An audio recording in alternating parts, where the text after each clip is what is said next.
Good morning बच्चों। देखो अपन exercise number 8.2 study कर रहे थे और लास्ट क्वेश्चन बचे हुए अपने क्वेश्चन नंबर 9 और क्वेश्चन नंबर 10। ओके, तो आज की क्लास में अपन करेंगे क्वेश्चन नंबर 9 और 10। मैंने आपको इससे पहले वाली क्लास में क्वेश्चन नंबर क्या नाम से 7 और 8 का पीडीएफ सेंड किया था। अगर समझ नहीं आया पूछ लेना। मैं आज आपको बता रहा हूँ क्वेश्चन नंबर 9। देखो क्वेश्चन नंबर 9 क्या चाहता है, इसमें लिखा हुआ है क्वेश्चन के अंदर वर्ड प्रॉब्लम है। Meta saves rupees 4,000 for her salary. If this is 10% of her salary, then what is her salary? मतलब एक मीता है, वो उसकी सैलरी में से 4,000 रुपीज जो है वो सेव कर लेती है और ये जो 4,000 रुपीज है उसकी सैलरी का कितना है 10% है। ठीक है, तो आपको पता करना है कि उसकी जो सैलरी थी वो कितनी थी। ठीक है बच्चों, तो यहाँ पे अपन अज्यूम करेंगे कि उसकी सैलरी थी वो क्या थी, x थी। यहाँ पे अज्यूम कर लेते हैं अपन late मीतांश salary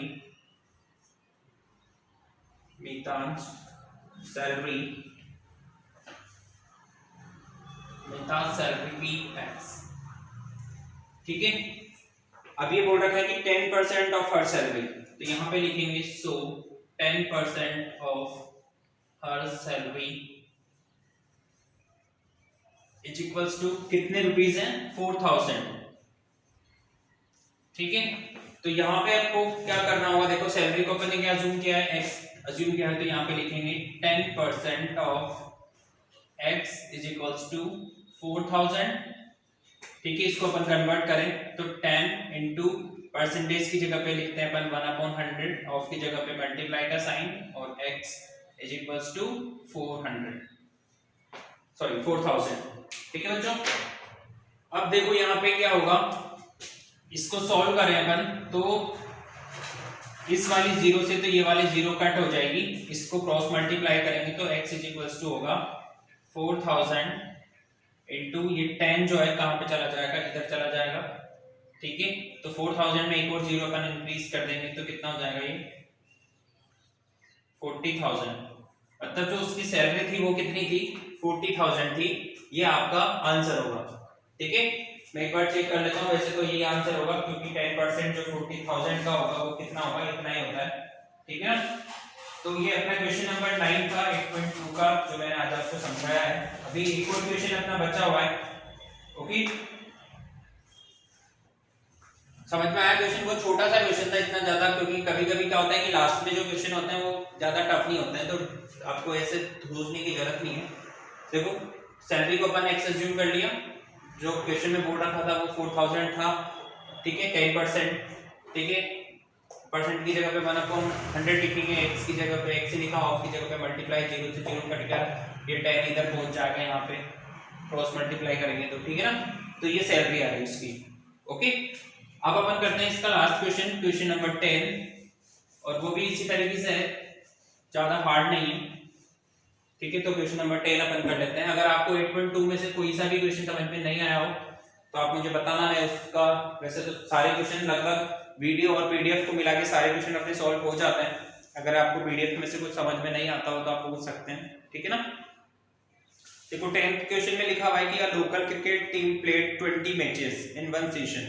okay, it won 25% of them, then how many matches did they win. आपसे पूछा जा रहा है क्वेश्चन के अंदर कि कितने मैच जो है वो उन्होंने विन किए हैं, कितने मैच जीते हैं।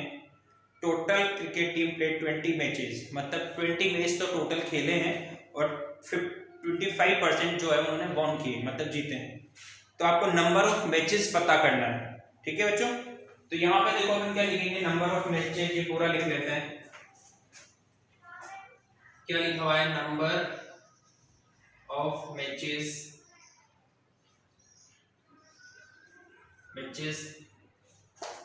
ठीक है, कितने हैं 20। ठीक है, तो 25% ऑफ 20 उन्होंने क्या किए, वॉन किए हैं, वॉन, देन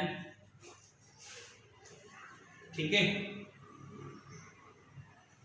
तो यहां पे लिखेंगे देखो 25 इंटू 1/100 इंटू 20। ठीक है, तो देखो 25 से ये 100 कट जाएगा 4 टाइम और इस 4 से ये कट जाएगा 5 टाइम। तो लास्ट में जो कितना बच रहा है अपने पास 5 मैचेस आ जाएगा अपना आंसर। ठीक है, समझ में आया आपको कि कैसे करना है इसको? बहुत आसान था, ज्यादा टिपिकल नहीं है। देखो टोटल नंबर कितने हैं, 20 है। 25% ऑफ 20 उन्होंने वॉन किए हैं। ठीक है, तो 25 ये इसको सॉल्व कर लिया। 25 से 100 4 टाइम कटता है, इस 4 से ये 20 जो है वो 5 टाइम कट जाएगा, तो लास्ट में आपका 5 बचेगा। ठीक है बच्चों, तो ये अपना 8.2 जो है वो खत्म हो गई है। जो अपनी नेक्स्ट एक्सरसाइज आएगी रेशियो टू परसेंटेज। ठीक है, 8.3 के अंदर अपन जो क्वेश्चंस करेंगे वो रेशियो पे ही बेस्ड होंगे और परसेंटेज पे बेस्ड होंगे।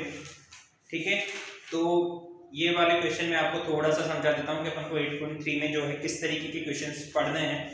जैसे परसेंटेज, आपने प्रॉफिट का नाम सुना होगा, लॉस का नाम सुना होगा, कॉस्ट प्राइस, सेलिंग प्राइस। ठीक है, इस तरीके से समझा है आपने कुछ?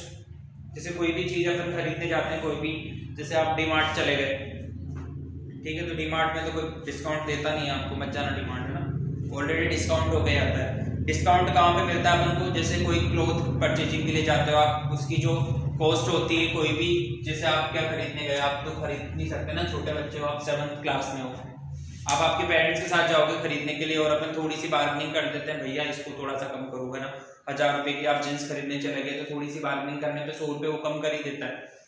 तो मैं आपको थोड़ा सा समझा देता हूँ, ठीक है, कि कॉस्ट प्राइस क्या होती है, सेलिंग प्राइस क्या होती है, डिस्काउंट क्या होता है, ये अपन एक्सरसाइज नंबर 8.3 के अंदर पढ़ेंगे।